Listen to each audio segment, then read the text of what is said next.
Jobix saytiga kiramiz. jobix.uz. Ro'yxatdan o'tishni bosamiz birinchi очередь.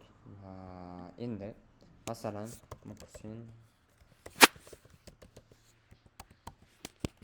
gmail.com parol Gmailga keladigan bo'ladi. Hozircha o'zimizning pasportimizni kirgizib turamiz.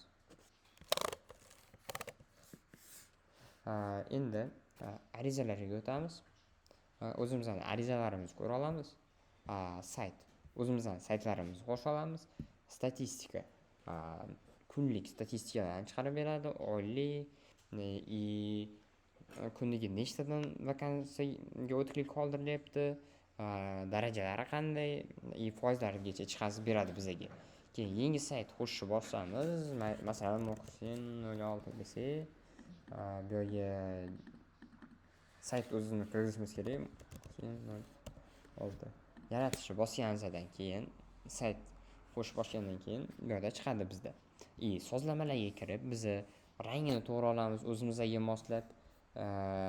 Keyin shu kodni o'zini nusxa ko'chirib, masalan, footer qismigami, sidebargami qo'shsa, уже bu ishlayveradi. Masalan, United Ventures'ni misol qilib ko'rsataman.